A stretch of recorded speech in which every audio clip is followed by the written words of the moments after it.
Ladies and gentlemen, please notice that exits are conveniently located at the front and rear of this auditorium. When leaving the theater, we suggest that the exit at the front...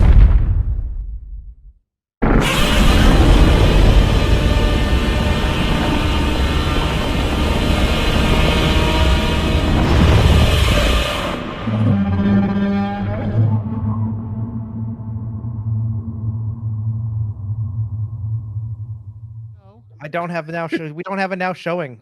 I just Oh, realized we have lead up, but we don't have now showing. We don't do a now showing. We don't do a thing. We just do hi. Oh my god, man. Hi, I'm Mike Butler. And I'm Mike Field. This is ridiculous. And you're watching Forgotten Cinema Now Showing, where we're talking Godzilla X Kong.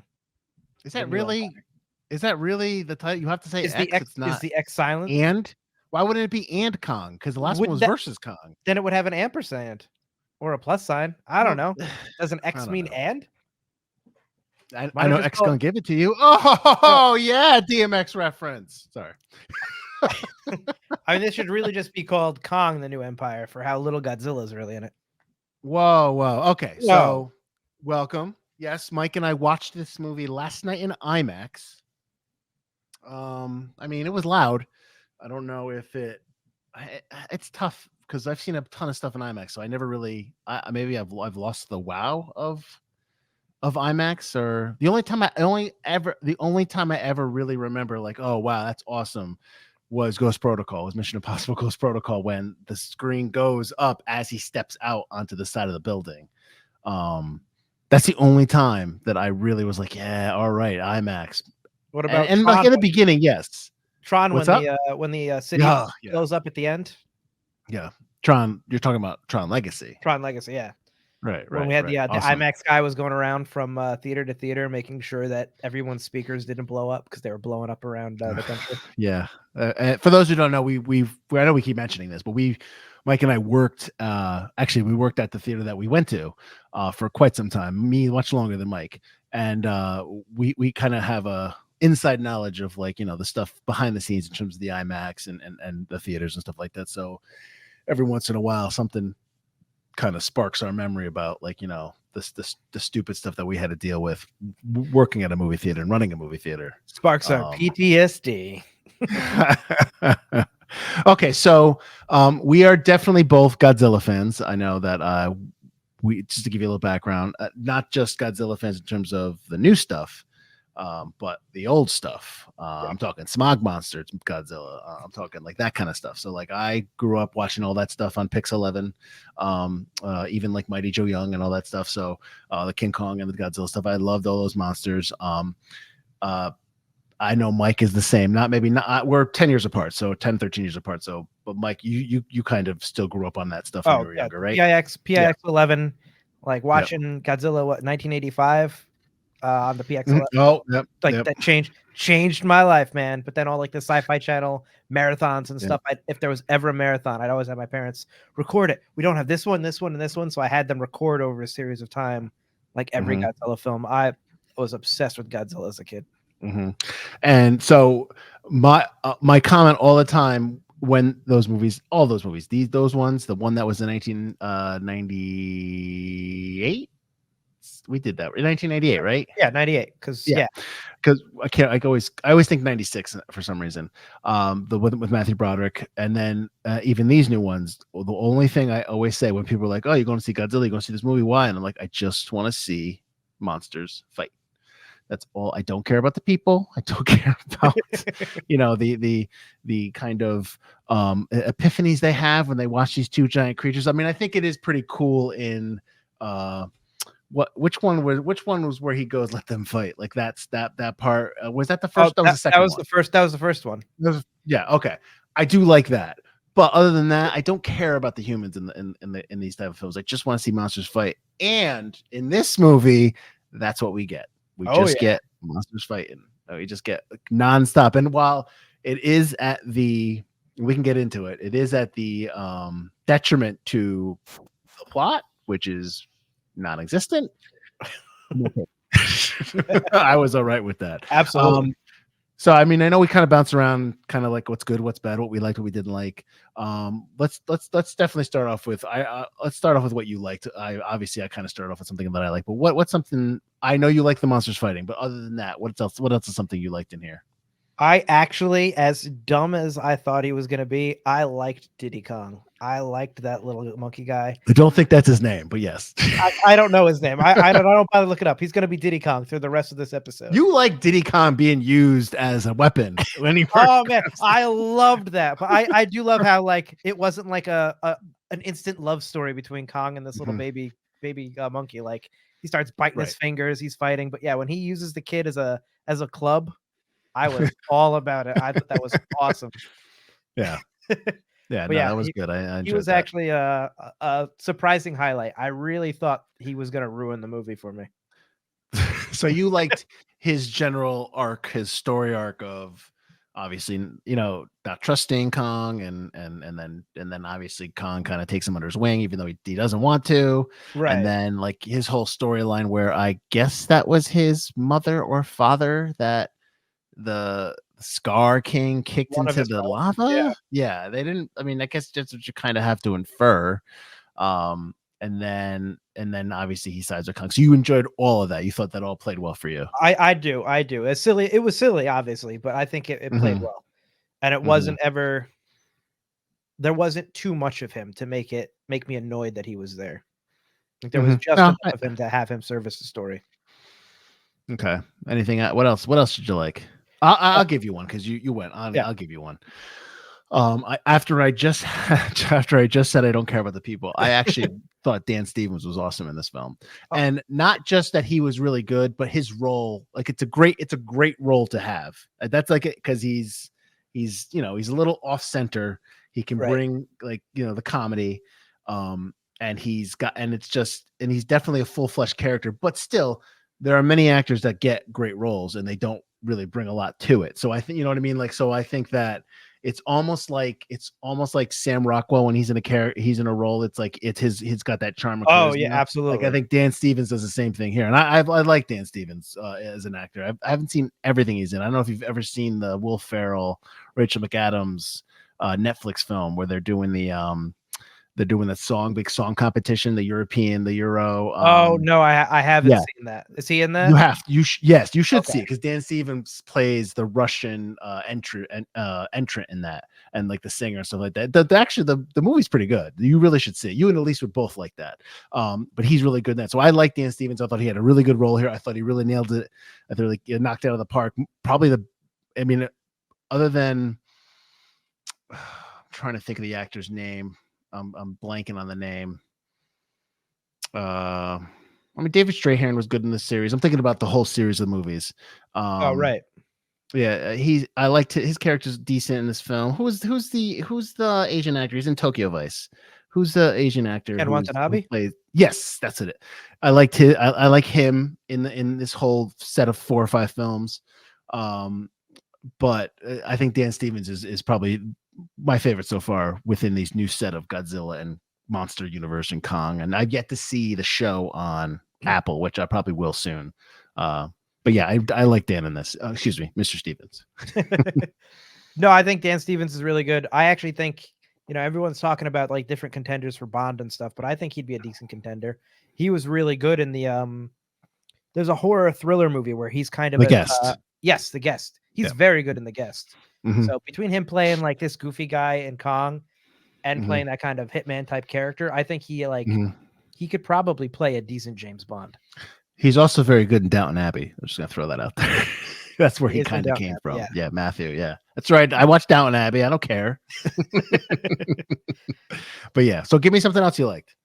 I mean, it's a spoiler, but obviously, if you're watching this, obviously we always give spoilers. I liked the surprise appearance of Mothra. I know it kind of breaks the story, but I haven't watched King of the Monsters in a while, although that's still my favorite, I think, of the these sets of movies. So I don't really remember exactly how story breaking it is that Mothra's there, although there are more Mothra pods. I think they do mention that. I'll tell you. But I know you just watched it on TNT or whatever. So for those who don't know, and for those who do know, it's a real refresher. The Mothra lore is that there's always those 2 Japanese women. What is this? What is going on? Switch to your close up. Yeah, is the twins, Japanese. They always they like can talk with Mothra, and they help Mothra get through things, I guess, and just kind of like, not, I don't want to say control Mothra, but they basically can communicate with Mothra, and they're the keeper of Mothra and all that stuff and everything around her, and that's a whole family thing. Now that's in the original Godzilla, all the original lore. In Godzilla King of the Monsters, when they're on the ship, there's a conversation that's being had with a Japanese actress, and she's talking about how, Mothra, she's the one that talks about Mothra when they're not really sure about her, and then she talks about, and she has photos at her station, and it's her and her family, and then she's like, my family before me, my mother before me, my grandmother, we know all about Mothra. So they kind of allude to that same lore in this set of movies. So to have now that the Iwi tribe, that this whole prophecy that someone from the Iwi tribe is the person that would awaken Mothra again and bring her back and blah blah blah. It's like, well, that I understand if you want to move away from the lore from a different set of Godzilla series, but this is in your own series of films. So now you're kind of just backtracking now, and it's I have to kind of like that has to be held accountable. You can't you're changing. It's like you're changing things that you set up already. So that's all. That's the only thing. Now, yes, it's cool that Mothra came back, and it's great, awesome. But it kind of, as soon as it came up, I'm like, wait a minute, that's not what they said. And then I turned to you, and you told me to shut up. So Well, I think I mentioned that there can be multiple Mothras, which I think they do say in that one as well. Mothra comes back, dies, and a new pod is there. It's not like, I guess, Godzilla and all the other Titans where I guess Kong also comes from a family but a lot of the other Titans seem to have always existed. So are we saying that Mothra is a sentient creature that shares their experiences and their memories and their life between the different versions of Mothra? Like, is the Mothra that we saw in this movie, knows what happened in 2 movies ago?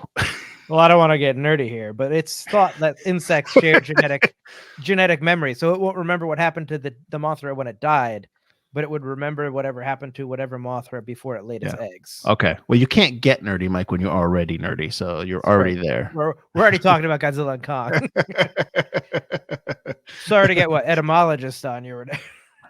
Well, give me something else then. Since not that we're going negative, but just give me something else that kind of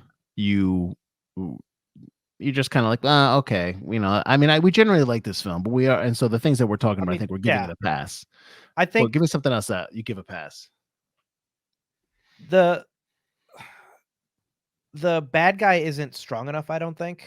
If we're going a little negative, I think that the Scar King, he needs the big ice monster, which is in Anguirus, which really pissed me off. Like, come on, he looks exactly like him. Let's just call him Anguirus. Get the rights to the other monsters. Let's go.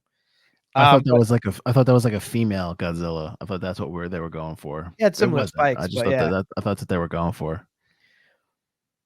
But like you need the leather, and it's easily beaten by Godzilla. Like the whole Godzilla's charging up. It's World War III. This seemed like the least difficult fight that they've had to fight in any of the movies. Like this fight just at the end fight when they the end fight is just like when they're running after them. The Scar King didn't have a chance. As soon as Godzilla got in the thing, like Kong almost beat the Scar King once at the beginning. Right. It's like once Godzilla got in there, I felt like there was, obviously they're gonna win. It's a Godzilla Kong movie, but just like there's no stakes. There was no point in which I was like, oh, he's really got them on the ropes. No, Godzilla's absorbed like 80 billion nuclear bombs. He's ready to go. Yeah.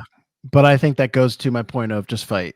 Let's just have monster fights. Yeah. And you know what I mean? I just think they needed stronger than Louis from the Jungle Book. As soon as he appeared on the throne, all I could think of, I want to be like you. What kind of ape is he supposed to be? I have no idea. He looks like an emaciated orangutan because he's got those super long arms, but I don't know if he's actually supposed to be. Like all of Kong's people are obviously some sort of. Well, some of them weren't. Some of them were. So like some of them were more like Scar. Yeah. Of the Titans that were. I guess they're all considered Titans in that little pit. Which some of them were like looked like Kong, and some of them didn't. Some of them were just kind of like almost like a gross. You know what they reminded me of? They reminded me of the hybrid human alien in Alien Resurrection at the end. Oh yeah, kind of a little bit. Yeah, just in the facial area. So yeah, and speaking while we're on that subject, can you explain to me what exactly they're doing in that pit, moving boulders and rocks? What are they doing? I thought at first they were clearing the spaceway because it said that Godzilla collapsed the rocks all over the Scar King to keep him trapped in the volcano or whatever, so he couldn't get up to the real world. But they're just moving boulders around nowhere. They're moving nowhere. They can go out into the forest. Like there's portals. There's other portals. Kong knows about a portal. You've been stuck there for really 1,000 years and you haven't found anything? Come on. And when they wanted to leave, they just left. He hopped on the ice thing and they climbed out. Yeah. That was my other thing too, is how hollow is Earth? So it's got multiple levels. It's so big that now we have a subterranean hollow area that we've never experienced, and it's just as huge. And when they were fighting, when they were chasing, when Kong first fights Scar King, which every time I say the name, I think Lion King. Anytime they were fighting, and when they fought and he escapes and they chase him, I have difficulty figuring out that, okay, they just left the subterranean level because he's trying to set them up. He's trying to get them trapped in that little section, because that's when Diddy Kong comes in and rips the rope and those apes die. I was like, okay, so that he's out. He climbed out of that region. Like that's what I understood. To even get to the region, all he did was jump down from his cave and walk forward. It wasn't really like they call it the subterranean region, but at no point did I feel like he was going that much deeper. Yeah. He was just kind of going a little further than he was. I think I was just confused about the geography of everything. They don't show how he gets into the cave. He just all of a sudden is in the Scar King's cave. And then that same issue I had with the geography was when they get into the Iwi sanctuary area. Yeah. And now all of a sudden they're just all there. And they just all showed up, and I don't understand what's happening. And then there's giant crystals, and that whole stuff was just, I mean, at that point I didn't care. They were fighting, the monsters were going at it. I was fine with that. I mean, I joked with you when we were talking about when we saw the trailer, and I always just laugh when they showed the shot of them running. And but in the movie, I'm just like, yeah, right, it works. Like, you've already watched Godzilla suplex Kong into a Great Pyramid. That was awesome. That was awesome. The fact that he did a wrestling move was fantastic. I mean, that's exactly. I loved that. I was like, oh yeah. But yeah, it's just you're watching it, and at the same time, you're like, oh my god, this is so dumb. But then you're like, I love it. I don't care. Like it's just absolutely. Who cares? Like that's I almost think like the director, he maybe he heard me telepathically, Adam Wingard. He was like, this is maybe he feels the same way I do. This is what I want. This is what I want to do. I just want to have them fight. Sure. He directed the last one, and which he directed The Guest as well, I believe. I'd have to double check that, but I'm pretty sure he produced it or he directed it. So that, and we just talked about that. So I mean, he's proven right, brother, because I'm looking at the numbers right now, and as of yesterday, and it did open internationally at the same time it opened here. Its budget was 135 million. It's already made 200 million. Yeah. So it's gonna make. Sorry, Ghostbusters. No, I mean, listen, they didn't stand a chance against Godzilla. They should have known that. The monster universe, monsters and Godzilla and King Kong are an internet, just like James Bond. They do well everywhere. Look at Godzilla -1. Yeah, we haven't seen that yet. Still doesn't come out. Even in Japan, it doesn't come out till May. Like this thing, come on. I'm surprised it's not back in theaters. Like it didn't just come back out again. Maybe it's too confusing because this is out. But yeah. I mean, they're gonna make another one. I don't know what the heck they're gonna do, but they're gonna make another one. I mean, it doesn't make sense not to bring back Ghidra, Mecha Ghidra. Oh, I don't know. I mean, I always want to see Smog Monster again, but I mean, what's funny though You is could that's do Smog Monster because pollution is still a big deal, and that could be your theme. It's always gonna be a big deal. Exactly. But the thing with that though is, and I want to get into the other monsters in this one, but the thing with the Smog Monsters, that's always the one that scared me the most as a kid because the way it killed people, and I was just like, oh, but I still it's always the one I think about. I know it's got a different name. I always call it Smog Monster. It's called something else. Right. Hedra or Hedra. I never know. I think you're right with Hedra. Yeah. Or something similar. I want to ask you this because I don't know, as much as I love Godzilla, I never really just read up on a lot of the stuff. I just love watching the movies and love watching the monster fights. So I don't know, other than Rodan and all the kind of like the mainstays, Mothra and stuff like that you always see.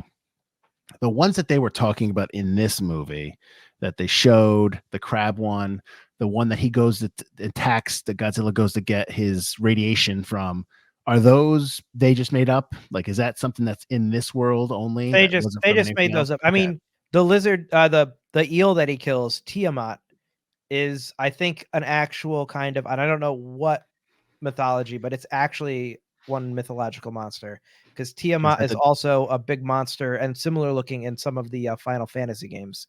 So I think that might be Japanese or Chinese mythology. That's not the dragon from Shang-Chi in the Legend of the Ten Rings. It might be the same. They might have named it the same thing. Yeah. Okay, maybe. I know the name Tiamat is, I think, part of mythology somewhere. Okay. So it's not so much in, you're saying it exists in other lore, but not old Godzilla lore. It's not one of the Godzilla kaiju. Yeah. I can't remember. I think his specific Rogues Gallery has a specific name of monster, but I can't remember what they call him. Cool. But yeah. I thought when you were talking about how they didn't have the rights to anybody, I thought you were serious, like you knew, because that's what it seems like. Because they only use and Godzilla. I read that this not I think when King of the Monsters came out, that they only were allowed to use certain creatures for some reason, whatever it is, and yeah. So I think I don't think they have the rights to every single monster that's ever appeared. That's why I said that. So, you know what they could do, Butler? What was the old Godzilla one where it was the dude and he controlled the big giant robot? Oh, Ultraman. You want to get Ultraman in here? Maybe. I don't know. I mean, what else can we do here? Like, who else is he gonna fight? He's gonna fight another subterranean level in Hollow Earth. There's Space Godzilla. I mean, at this point, you're already getting real cheesy, so you might as well. Mechagodzilla keeps on coming back. I actually wasn't a huge fan of Mechagodzilla in the last one. I thought he was kind of too clunky. They didn't use him enough though. He appears and that's it. It's one fight and done. He was the reason to bring Godzilla and Kong together. Yeah. Yeah. But maybe you get an alien Mechagodzilla who's a little more advanced. Like I said, Mecha Ghidorah. There's a couple other monsters that are really cool. Like there's a plant monster, Biollante, that's pretty neat. And then there was a monster in the last of like the main before Godzilla reboot with Godzilla 2000. There was like another monster that like was really, it might have actually been Biollante, but it might have been something else that kicked Godzilla's ass and killed him. Oh wow, so that might be. I didn't see that one. Well, he was kind of already dying. That movie was pretty good, where he's dying of like radiation sickness, so he's slowly actually melting down. He just eats nuclear reactors in this one. So, I also want to. I said this to you there when we were walking out of the theater, because the end of the movie takes place at Rio de Janeiro, and I said, turn to Butler at the end of the movie, go, Rio de Janeiro is no more. Like that place is gone. Yeah. Like not only there has I'm not even counting the stuff that happened in France and the stuff that happened in Italy in this film, but in Rio, just on its own, there has to be like 2.5 million people that are dead, like just gone. And not only that, he blasts the entire coastline of Rio, all those hotels, like everything, just like in half. The ice monster just in half, and like it's just like this place is done. Like it's just done. And the utter could you imagine living in this world where these titans live? Like exists, like we now, like we're podcasting and titans exist, and could you just imagine, like just everything must be ruins. Everything is in ruins. That's why you got to get your Giganto insurance. It's the only insurance that covers Titan attacks. I know. That's but in the movie, I can't remember his name in the movie. Brian Tyler. What's the actor's name? Brian Tyree Henry. His Bernie. His character's name is Bernie. He's got a podcast and he's got a sponsor. Butler and I are joking like, oh, he gets a sponsor. I really didn't. I mean, he's funny in the movie. I didn't care. I didn't really need him. He didn't need to be in the film, but it's fine. I know he's a carryover from the last. Yeah, he's got some good stuff. He's got some good stuff with Dan Stevens. Yeah, I think their stuff is good. I think that's why it works. Right. I think I was kind of glad that we kind of moved away from the Kyle Chandler, Millie Bobby Brown stuff from the last two. Yeah, I feel like they were wrapping up in the last one as well. Yeah, I mean, I didn't care. Her mother's whole. I really liked that in the second Godzilla because I liked making the mother character a bad guy, and she was never like redeemed. She was the villain. That's kind of how it worked, and I thought that was a really cool plot point. I was just kind of glad we didn't have to go through that again. Like I just didn't. There was nothing else to do. It's kind of like how we talked about last week with Ghostbusters Afterlife. Like you've wrapped up those characters, you can continue the franchise, but now it's time to bring some new blood in. Now it's time to explore new characters within that world. Right. I mean, we can still keep going, and I still can keep talking, but I did want to say one last thing that I liked. Was cool about the music, the style of the music. Like when they did some of the montage stuff. I mean, I thought it's ridiculous how they get the glove for Kong, his power glove. Yeah. Oh, and it's here, and let's go get it. And he fly and. They've gone into this like secret layer, and he's like, yeah, no, I'm just gonna go fly back. I'll go grab it, and like gets it, and it's this, and of course it's jet powered and it's automated and all that stuff. Like even though that whole area was destroyed, it's still everything. That thing is functional. That thing, and clearly another ship because that's not his original vet ship. No, he only came with a small vehicle. It's so like convenient. Again. I don't care. I like the movie. That scene works because I like the music. I like the song. It's almost like when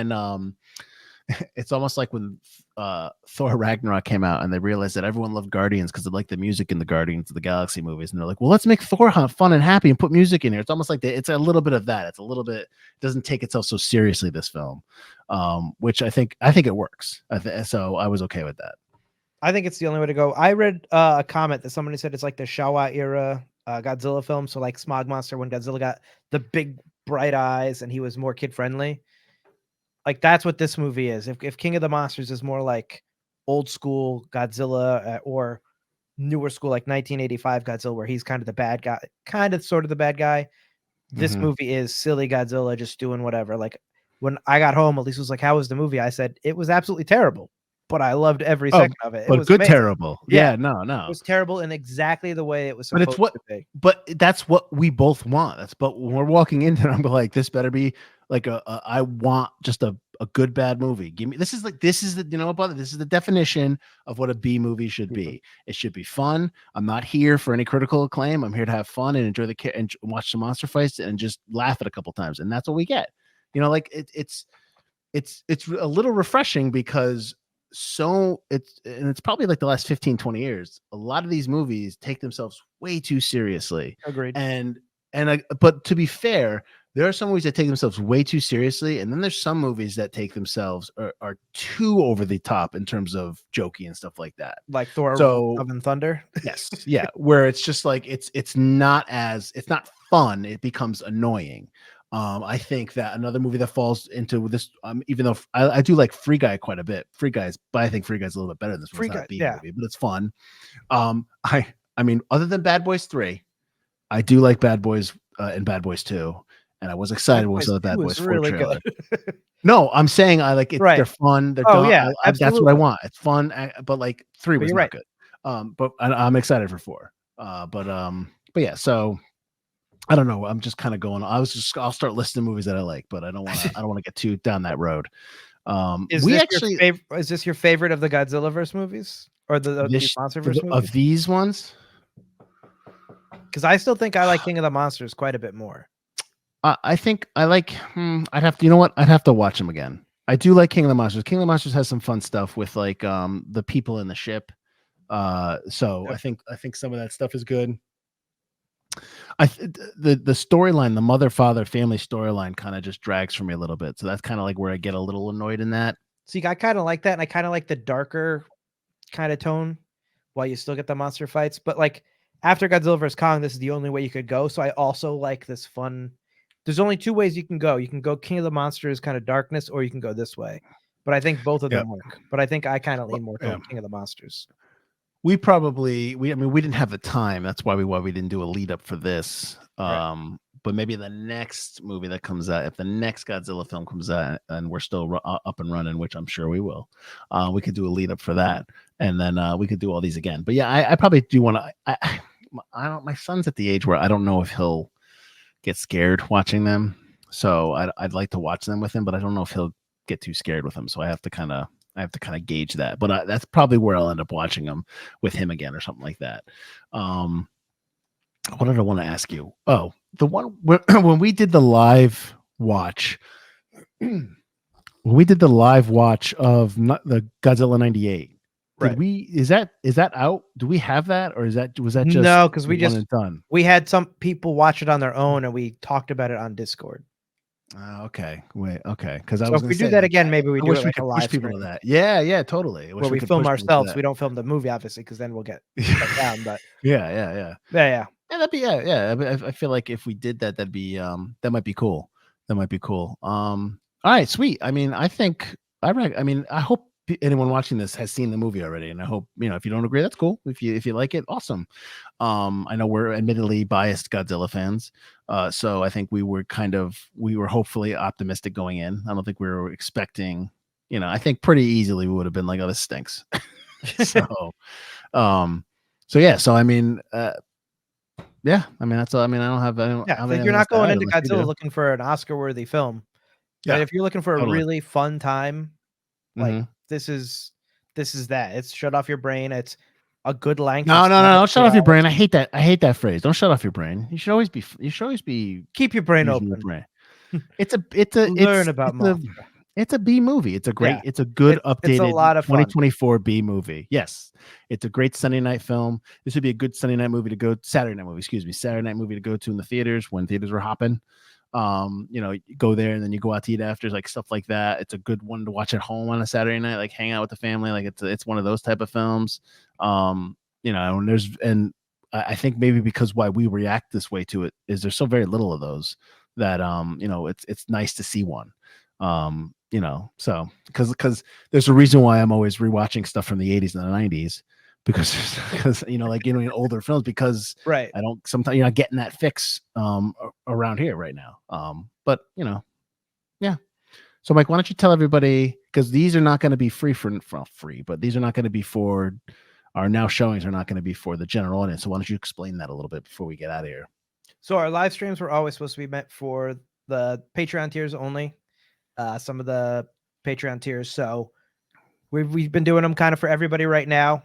So if you're watching this the next day when it comes out, when it's no longer live, but I'm going to say this anyway, you can watch them live up until I think we've decided Mad Max Furiosa. So the end of May. And after that, they're going to be just go to where they're supposed to be, Patreon only. We're letting you guys kind of test the water to see if you like our live streams. So if you want to continue on, that's where they're going to be. But we will continue to do now showings. They just won't be live for you, but they'll be put out afterward. But if you want to chat with us, watch us live, watch Field yell at me at the beginning of the episode like he did right there. That's going to be on those live streams that you can watch if you're a Patreon member after May. But we have a lot of content coming up as well. We're doing all the Planet of the Apes movies, going into Kingdom of the Planet of the Apes. I think our next now showing is League of Ungentlemanly Warfare. Yes. Yep. So the week of April 22nd, we don't watch these on like that opening week, and watch them on the Monday nights because there's nobody there. We don't like to watch them with people. We're too used to watching them in empty theaters. Exactly. After work. So you'll probably get the live stream on the 23rd, that Tuesday. And then what Mike's talking about, our next lead up series is the Planet of the Apes series, the new one. We're going to watch those three. Those will probably start filtering that week as well. I think leading up to the May 10th live stream. Oh, when it opens May 10th, so like you're thinking like May 13th, you'll have the live stream for us for the new Planet of the Apes. But that'll be after but the main podcast comes back. Right. Our first episode May 1st. For season 17, we're doing Real Steel, so that'll be May 1st. That the regular podcast show will come out, and obviously that's gonna be on video too, so it'll be on YouTube as well. And then you were talking like Patreon stuff.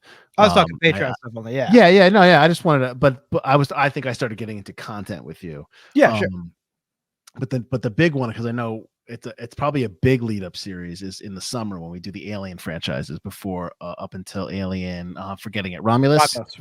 Yeah. And that'll be all Patreon. So, all the lead ups will be Patreon. And that'll be Alien. Will be right for everybody. Prometheus, Alien vs Predator. So we're gonna be doing a butt ton of those. Like those are like 7 or 8 films. Yeah, it's like 2 months of lead. Yeah, that's so. I mean, it's exciting. It's exciting to kind of go back. I mean, they're on. I watch them. I mean, it's not like I don't watch them. That's the thing that I like about the lead ups is we do forgotten cinema and it's forgotten films. That's cool. But like talking about aliens is like, I know we said that's not what we wanted, but it's also it's kind of fun to, like you said, go back and talk about stuff. And for the lead up for Alien, I want to do the extended edition of Aliens. I want absolutely. To do the longer one. Yeah. If it's not, I want the turret scene in there. The turret scene's awesome. Yes. You see the bullets counting down, and you just hear the aliens screaming. That's awesome. And for those who are not Patreon members, you can go to patreon.com/forgotten cinema, and you can see all the tiers there, and you can sign up for whatever you want to do. And even though we're just talking about lead up series, and we're talking about the live streams that are going to go there, I think sometime in the next 2 months are going to go behind those tiers. Mm-hmm. There are other stuff that we're going to do. There's Mike and I are always kicking ideas around about doing different things. So we're that content's going to keep going. That content's going to keep growing, and it's going to be all movie based, right, Mike? All movie based. Exactly. Except for our baking show, which is going to be Forgotten Bake-Off. Neither. I cannot bake. I will not bake, and that's not happening. So I'll just have Elise bake, and then I'll cheat and say, look what I made. But also, we have our merch store as well. That's going to open probably by the end of this week. I've been working on it. So if you're a Patreon member, depending on what tier you are, you get tier-based coupons every season, and we're going to have seasonal merch. I'm going to re-release the Forgotten Horror merch from last season, to just put that out there until the new season starts. And we're going to have kind of limited runs on stuff that's kind of themed toward the season we're in. So that's kind of cool. And I'm sure Field and I'll be rocking Forgotten Cinema branded mugs when we get back in the studio. Ooh, which is behind me in the dark. Which the electrical was just put in this morning, Butler, and then the floor is being put in tomorrow. Excellent. So we're getting ever so closer to kind of getting all this stuff back on the wall. Some posters that we have that need to go on there. Some new stuff that needs to go on there. Some LED lights that hopefully I got to get to put in there. So we're kind of like sprucing all that up. It's going to be nice. So and this, well, I mean, a lot of the stuff that we do in terms of like the lead up. And the stuff that's easy to do, like at night like this, right? We'll still be like me from my house, Butler from his house. But when we start doing the main show, we'll try to do more stuff where we're actually in that studio together, and it'll be a little bit more freewheeling, yelling at each other, pointing fingers, all that good stuff. And you can find us. We're on TikTok, Forgotten Cinema. We are on Instagram, Forgotten Cinema Pod, I believe. Forgotten_Cinema_pod. We're on Facebook, Forgotten Cinema, and we have a group in Facebook called The Lobby that you can join, that we kind of, talk. And yes, as Butler says, I do want to say this. Don't forget to like and subscribe, but we have had to kind of, I've had to kind of get the Forgotten Cinema Apple show from Apple Podcast to be attached to my Apple ID, which is dumb, but I think we're going to lose the ratings and reviews there. So if you've rated and reviewed our show before and you notice that there's none of the new one, please go back in there and rate and review. If you could, that'd be awesome. Obviously subscribe, follow us on Spotify. We're everywhere. We're all over the place. I think Mike and I have talked about this constantly, that we started out as a podcast in 2019, and then we ended in 2023, and we kind of like putzed around a little bit. And then when we were coming back for this, I think one of the things that Mike and I both agreed upon and both talked about a lot is that we're not just coming back as a podcast, we're coming back as a brand. We are Forgotten Cinema. So everything we do is going to be focused around that. And we're pretty excited about it. As you can tell, I mean, we love talking film. We just kind of, cheesed out over Godzilla for about a half hour. So, so thanks for watching. Thanks for, I'm Mike. I don't know if you have anything else you want to add here, because I'm about to wrap it up. Don't forget, if you're a Patreon member, we have our Discord as well, so that we can always talk movies. It's also about it's not just a brand, it's a community as well. So, okay. All right, everyone. Thank you for watching. I'm Mike Field. I'm Mike Butler. And this has been Forgotten Cinema, now showing Godzilla and Kong. Butler. What is it? The Empire, the Final Empire, the Forgotten Empire, the new Empire. The new Empire. Sorry, I just see Godzilla and Kong, and I don't care what the subtitle is. Take care, guys. Take care.